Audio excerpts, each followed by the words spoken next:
I cannot describe what it feels like standing in the middle of this catastrophic battle. Hi and welcome back to About Art.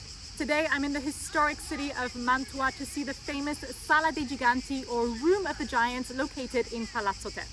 If you're new here, my name is Tatiana and I make videos about art from all over the world with the aim of making art and art history more accessible, fun and fresh. So if that sounds like something you'd be interested in, please consider subscribing to my channel and don't forget to check out my Instagram and TikTok pages for lots more short form content. All right, without further ado, let's dive right in.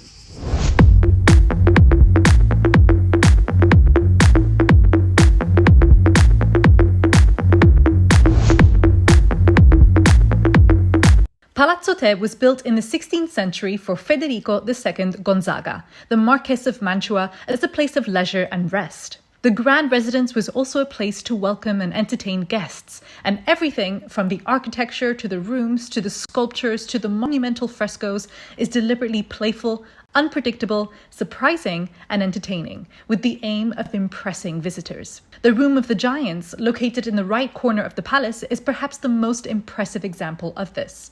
Walking into this room took my breath away. I don't think words are able to describe what it feels like. As you can see, the entirety of the four-walled room is covered with illusionistic frescoes that make you feel as if the walls are crumbling down upon you. These frescoes were painted by the Italian architect and artist Giulio Romano in around 1532 to 1535.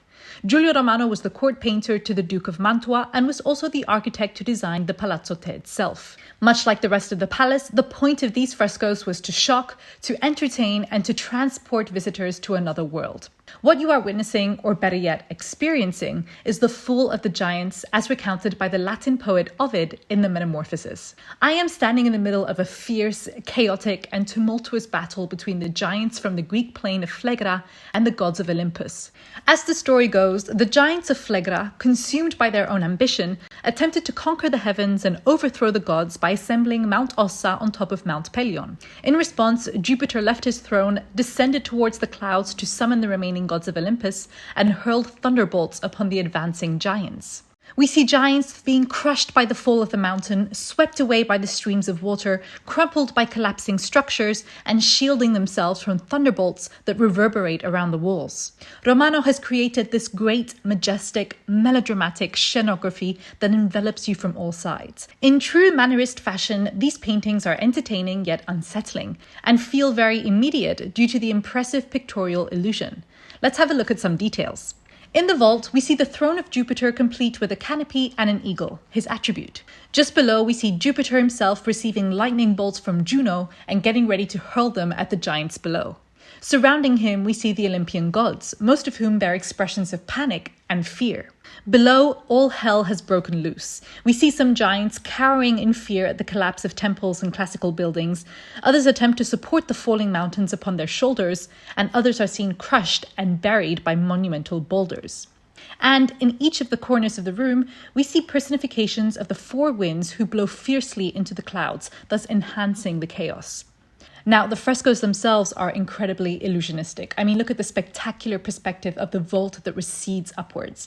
But in order to enhance the experience even more, Romano has beveled the corners between the four walls to create a continuous space that boosts the illusion even further. So here we have painting and architecture working in tandem to overwhelm the viewer in the best way possible. This is so much more than art. This is excitement, drama, danger. This is fantasy and an all-encompassing experience. We become immersed in a story that warns us against the danger of ambition and the possibility of failure that nevertheless led to the rebirth of a new life. According to Ovid, humans were formed from the blood of giants, meaning that we also inherit their foolishness and their failings. These paintings are already terrifying, but imagine seeing them with the glow of flames in semi-darkness. In the 16th century, there was a fireplace, and guests would have stepped into this room with nothing but the light of a fire illuminating the painted chaos. What I would give to experience what that must have been like.